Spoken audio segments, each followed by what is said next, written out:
పల్లె ప్రగతి పేరు మీద 10 రోజులు చేశారు. మొన్న చివరికి 21 రోజులు దశాబ్దోత్సవాల్లో మేజర్ గ్రామ పంచాయతీలలో 21 రోజులు పాదయాత్ర చేయడం, అట్లా ప్రజలలో ఎక్కువ ఉన్నాను. తర్వాత కేసీఆర్ ప్రవేశపెట్టిన సంక్షేమ అభివృద్ధి కార్యక్రమాలు ప్రజల్లో చేరడానికి 100% సక్సెస్ అయ్యారు. అనేక కార్యక్రమాలు, రైల్వే ఫ్లైఓవర్ బ్రిడ్జ్ కావచ్చు, పాలిటెక్నిక్ కళాశాల కావచ్చు, తర్వాత అండర్ పాస్లు కావచ్చు, తర్వాత ఎక్కువ రిజర్వాయర్లు తీసుకురావడం కావచ్చు, అనేక రకాలుగా తృప్తికరంగా రాజకీయ నాయకుడు కాకుండా ప్రజానాయకుడిగా గణపురంలో పేరు తెచ్చుకున్నా కాబట్టి వరుసగా 4 సార్లు గెలిచిన. మేడం సీనియర్ లైబ్రరీయన్, కొడుకులు డాక్టర్, 2 కొడుకులు డాక్టర్లు, 2 కోడలు డాక్టర్లు, మొత్తం డాక్టర్స్ ఫ్యామిలీ, 5 డాక్టర్లు. అంటే వెరీ సక్సెస్ఫుల్ ఫ్యామిలీ. నేను అదే చెప్తున్నా కదా, ఓన్లీ డబ్బులు అప్పులు అప్రతిష్టగా పోతే, నా కొడుకు చిన్న కొడుకు is a plastic surgeon, state first జనరల్లో మొదటి స్థానం వచ్చింది. హరీష్ రావు గారు బాబుతో మాట్లాడిచ్చాడు. మొన్న 1345 జాబ్స్ ఒకసారి ఇస్తే బాబుకు జాబ్ వచ్చింది. ఎంజిఎంలో అసిస్టెంట్ ప్రొఫెసర్ ప్లాస్టిక్ సర్జరీ. పెద్దబాబు international memory champion, MSc New York medical college చేసి మళ్ళీ ఇక్కడ వచ్చి మళ్ళీ ఎంఎస్సి అంటే WMS సూపర్ స్పెషాలిటీ. పెద్ద కోడలు MS గైనిక్, పెద్ద చదువు. చిన్న కోడలు సైకాట్రిస్ట్, హైలీ క్వాలిఫైడ్. నేను పీడియాట్రిషియన్. కానీ ఇంత అవమానాలు, ఇంత ఇదరుతుంటే అనవసరంగా ఈ పాలిటిక్స్లోకి వచ్చామా అని ఎప్పుడు బాధపడలేదా? అంటే తప్పకుండా. ఎందుకోసం అంటే అనేక మనసు బంగారానికి వనే రావాలంటే నొప్పులలో ఎట్లా కాలుతుందో నా కూడా అట్లా కాలుతుంది 100%.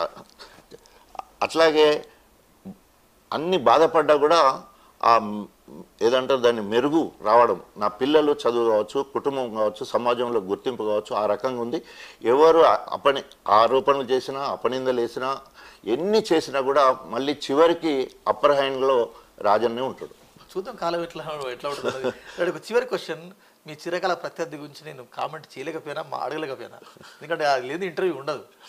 మీ చిరకాల అంటే ప్రత్యర్థిని మీరు నిన్న దాకా మిత్రుగా ఒక పార్టీలో ఉండి మిత్రులుగా ఉన్నారు మీరు, అంటే ఇన్ ఫ్యూచర్లో అంటే కడియంతో మీరు ఇంకా ప్రత్యర్థిగానే ఉండాలనుకుంటున్నారా? నేను 2-3 సందర్భాలలో చెప్పాను. మీరేమో నేను బాధలు కష్టాలు అంటున్నారు, కానీ కడియం శ్రేయర్ కంటే నేనే సక్సెస్ఫుల్ పొలిటీషియన్ లేదా పబ్లిక్ లీడర్. వై? బికాస్ మీరు కనీతో కంపేర్ చేసుకోకండి సార్.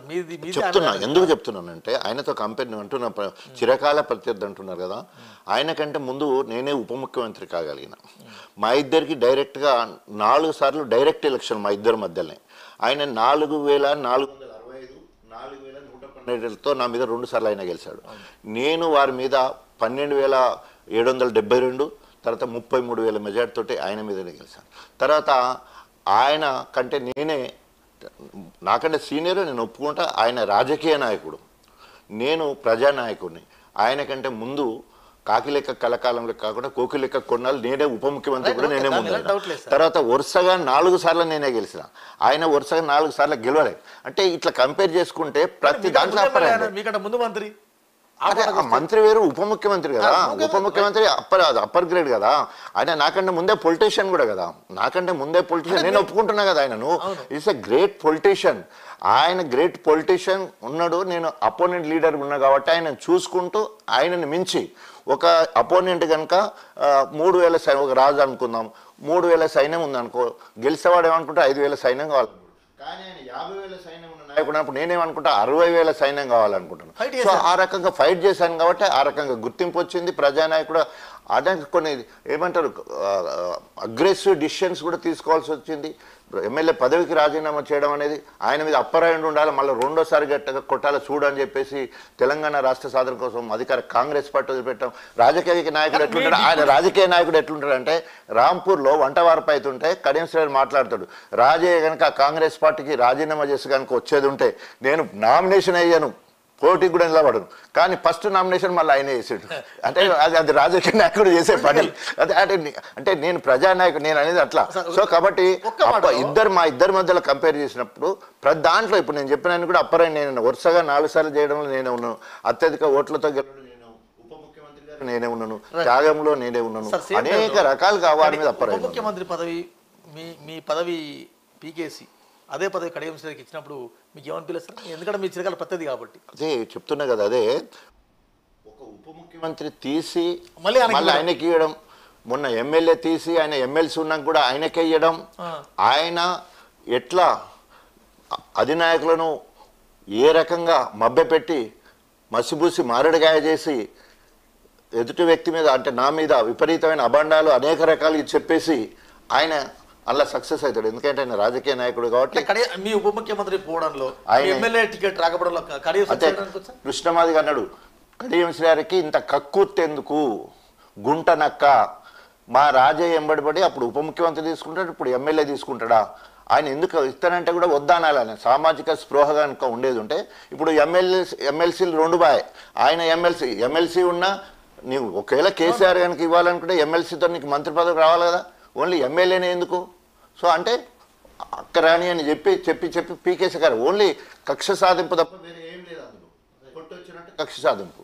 ఆయనకు ఎమ్మెల్సీ ఉంటే ప్రోటోకాల్ ఉండే గణపూర్ నియోజకవర్గం ఇన్ఛార్జి తీసుకుని ఆయన వచ్చినప్పుడు వస్తూనే ఉండే, పోయినప్పుడు పోతూనే ఉండే.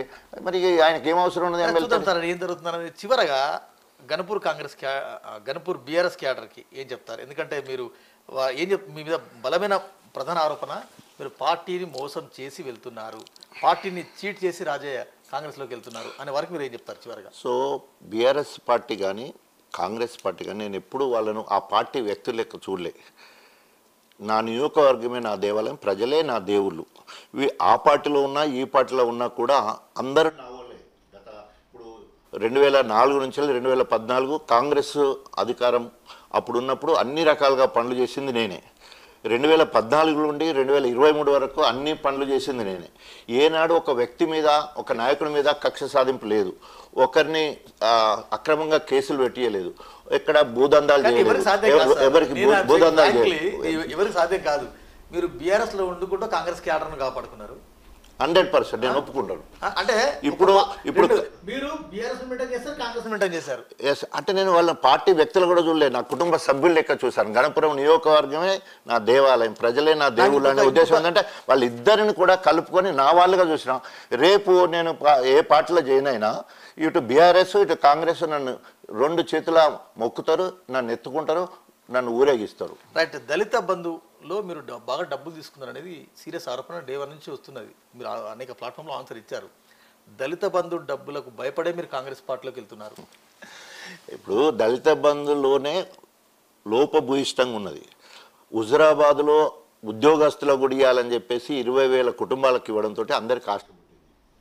సో ఇక్కడ రాజు దగ్గర ఐసు ముక్క తీసుకొని పోతే ఆఖరి గారికి ఏం మిగలదు అన్నట్టు నాకు 100నే ఇప్పటివరకు ఇచ్చినాయి, 100కి ఇచ్చేసినా అయిపోయింది. మళ్ళీ 100 మందికి ఇచ్చేసినా అయిపోయినాయి. ట్రాన్స్పరెంట్ అంటే ట్రాన్స్పరెంట్. ఆ 100 లిస్ట్ ఇస్తే తీసుకుపోయి వాళ్ళని అడగండి, ఎక్కడ చెప్తారు. మళ్ళీ తర్వాత జరిగిన 1100 మంది లిస్టు తయారు చేయాలన్నప్పుడు అబ్బా మొదటి వచ్చిన 10 లక్షలు వచ్చి ఎంత మంచిగా వచ్చినా ఎంత మంచిగా వచ్చినా అనేక రకాలుగా ఆశపడ్డారు. 1100 మందికి నాకు ఇంటి పేరు తెలవాలాయే, ఆధార్ కార్డు రావాలాయే, ఆ కులం తెలవాలాయే, సబ్ క్యాస్ట్ తెలవాలి. ఇవన్నీ తెలవాలంటే ఎవరి మీద ఆధారపడాలి? నేను మండలానికి అప్పచెప్తా, మండలమైన గ్రామానికి అప్పచెప్తాడు, గ్రామంలో సర్పంచ్ ఉంటాడు, గ్రామాధ్యక్షుడు, వాళ్ళందరూ ఇచ్చే 3-4 పేర్లకు వాడు 2-3 రోజులు తాగాలి, తినాలి, అదంతా జరిగింది. సో కాబట్టి కేసీఆర్ గారు అన్నమాట లేకపోతే బయట వాళ్ళు అన్నమాట, ఎవ్వరు కింది స్థాయిలో ఎవ్వరు అవినీతికి పాల్పడ్డా నాయకుడు బాధ్యత వహించాలి. సో ఎవరు ఎట్లా, సో ఆ రకంగా కేసీఆర్ అన్నాడు. నేను కూడా చెప్పగలుగుతారా దళిత బంధు పథకంలో నేను పైసా ముట్టలేదని? 100% అనేక రకాలుగా ఖర్చు పెట్టిన మాట వాస్తవం, ఆరోపణలు వచ్చిన మాట వాస్తవము, రకరకాలుగా ప్రోగ్రాములు చేసిన మాట వాస్తవం. అక్కడ ఇక్కడ పెట్టిన లెక్కలు చూపించమంటే ఎవరు లెక్క చూస్తారు, ఎక్కడ చూస్తారు. కాబట్టి ఎవరు క్షేత్రస్థాయిలో ఎవరు తీసుకున్నా ఎవరి వారికి అన్ని కూడా పోతున్నాయి. సో ఎక్కడ కూడా